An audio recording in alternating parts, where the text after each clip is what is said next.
This is genuinely sickening, as despite the fact that the New York Knicks have been known this season for having a great defense with individually great defensive players and an elite defensive head coach, the Knicks continue to get disrespected, and it just hit its complete pinnacle to where Knicks fans are very fired up. They should be furious about all this, and we're going to break all of this stuff down. What's up, guys? Welcome back to Knicks Digest. It's Chris here. We're on the road, but we're going to jump right into this video as always. Guys, if you are part of that 73% that's not subscribed to Knicks Digest, you guys have been killing it recently with the likes, the subs, the views. Let's keep that up. Let's get to 15K before the playoffs end, and then let's try to get to 16K because the Knicks are going to the finals still. This series is far from over, but that's not what we're talking about right now. What we're talking about is the fact that the New York Knicks continue to get disrespected. Now, I know we're all upset about the loss that happened last night, and we should be. I mean, there's no doubt about it, and this man shown right here, OG Anunoby, did not have his best game, going 6 for 15 from the field and 2 for 8 from 3, meanwhile missing a key free throw and also smoking a layup. 2 shots that, had he made, the Knicks would have won the game. So I know Knicks fans have been higher on OG Anunoby in the past than they are right now. This is probably as low as his stock has ever been with Knicks fans, but Knicks fans still understand how much of an impact OG Anunoby has on winning the game, and that's because he's such an impact player on both sides of the ball. When Jalen Brunson's off, we've seen OG Anunoby look like Kawhi Leonard on the offensive end. And no matter who's on the court, we've seen OG Anunoby look like Kawhi Leonard on the defensive end. However, all of this culminated in OG Anunoby getting absolutely disrespected by the NBA, and this is nothing new. As we saw OG Anunoby become the player with the most total points in the all-defensive voting to not make the all-defensive team. As you can see right here, OG Anunoby got 43 total points, including 2 first-place votes, meaning 2 people voted for OG to be on the all-defensive first team. They believe in OG like that. However, the rest of all the voters, they disagreed. A lot of them did say he should be on that all-defensive second team. However, none of that worked out, as we saw Shams reveal that Evan Mobley, the Defensive Player of the Year, along with Draymond Green, Dyson Daniels, Lou Dort, and Amen Thompson, made the all-NBA defensive first team. Honestly, it's a pretty good list. Draymond Green being there is absolutely insane, by the way, but whatever. He talked himself into it on a podcast, holding a microphone similar to the one I'm holding right now, so good for Draymond or whatever. But the fact is, he should not be here, and honestly, you look at that second team, are any of these guys better defenders than OG Anunoby? Let's be real for a moment. I know Camara is a great defender. I know Rudy Gobert is a historically good defender on that low block. I know Jaren Jackson Jr. is a phenomenal shot blocker and a great defender. Jalen Williams, good defender. Is he OG Anunoby? No. Is Ivica Zubac as versatile as OG Anunoby? Absolutely not. This is incredibly infuriating to see the New York Knicks go through this. And look, this has happened, and it's just hit a pinnacle that we're so upset about. As SNY mentioned, the Knicks did not have any players named to the NBA's all-defensive teams, despite the great work that they did.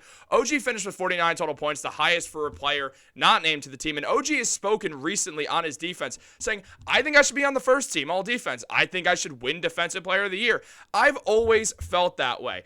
And he also said, it's pretty important for me on defense. It's an effort thing. It's about playing hard and helping teams win. That's important. Now, Kristen Winfield mentioned that historically winning Defensive Player of the Year as a wing is challenging. Of the 41 times the award has been given out, 32 have gone to traditional big men. Centers and power forwards dominating with blocks and rebounds. And as OG Anunoby remarked, it's because they got the blocks.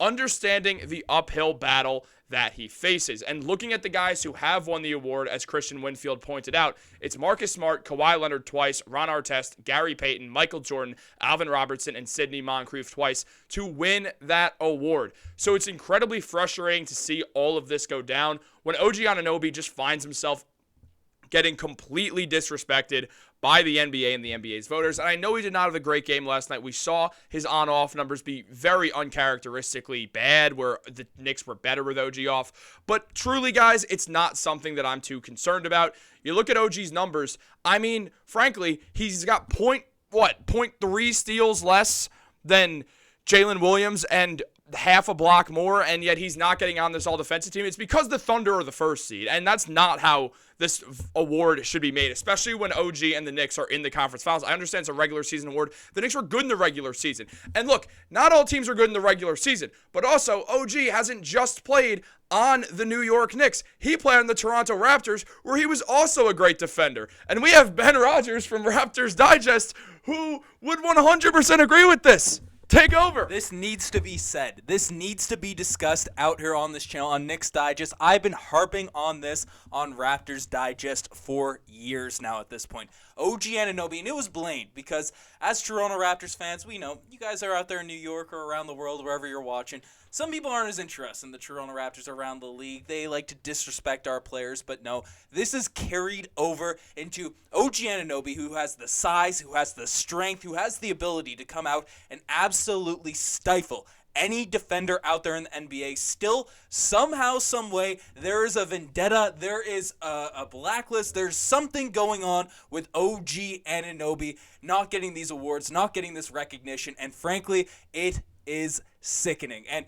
the fact that it's happening, it's carried over to his time in New York. I thought it would be a surefire thing. He'd be winning DPOYs. And OG Anunoby, I am a homer. I have loved that man since he's come into his rookie season. But frankly, I believe when he come to New York, he'd get the recognition. He'd get, he's getting more eyes on him on Twitter, getting more eyes on him on the Reds being on the New York Knicks, but it's still not carrying over to the awards. And frankly, it doesn't make any sense whatsoever. I get the injuries, I get all that stuff, but OG Anunoby deserves his respect, and I am making my tirade sounded not just on Raptors, but on Knicks Digest here now as well. So I'll hand it back to Chris to really sink into this one. Look, Ben, one thing real quick that I think we just have to say here is just you really got to go and say OGs about this whole situation because this makes no sense. The New York Knicks just once again getting completely screwed over. And it's not the Knicks. It's really OG. He's been here for so long, and he's just... This is BS, man. I mean, how many players can guard the 1 to the 5? Like 6 in the NBA? OG's one of them. One all-defensive team for his entire career. It makes no sense to me, man.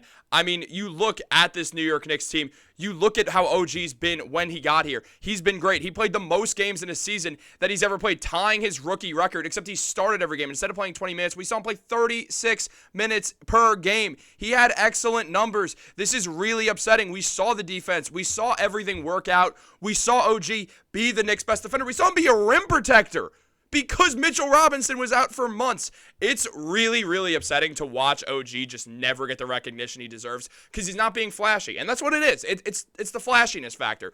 You see Jalen Williams go out there having a lot of fun. And look, good for Jalen Williams for having a lot of fun. But he doesn't deserve this over OG. It's because they're winning. They're a winning team. And I hate to see this. You hate to see it if you're Tom Thibodeau, who coached an excellent season this year. The Knicks didn't have rim protection, and they still were a 3rd seed. They now do, and look what happened. They're in the conference finals, a series they're going to win, by the way. The Pacers are not winning this thing. So, look, all this being said, it's incredibly frustrating as a Knicks fan to watch this. It's incredibly frustrating as a Raptors fan, clearly, to watch this. And we're both very upset about this, that we had to collab on it. But guys, we flew out here together to make this video here now at this point. No, couldn't do it over Zoom. Had to do it live, had to get that going. And frankly, Chris, play that animation. Got to throw it out there. This used to get spammed on Raptors Digest, but this just makes me say, oh, geez. And it should make Knicks fans, it should make NBA fans, it should make anyone that's a fan of common sense say, oh, geez, out there. So, sickening. Sickening is the word. It's horrific. And guys, we had to go to Montreal and get angry about this. So make sure to subscribe to Knicks and Raptors Digest for more great basketball content. Guys, like this video, subscribe, turn on post notifications. We're closing on 15K. Let's get there. Have a great day, and go Knicks.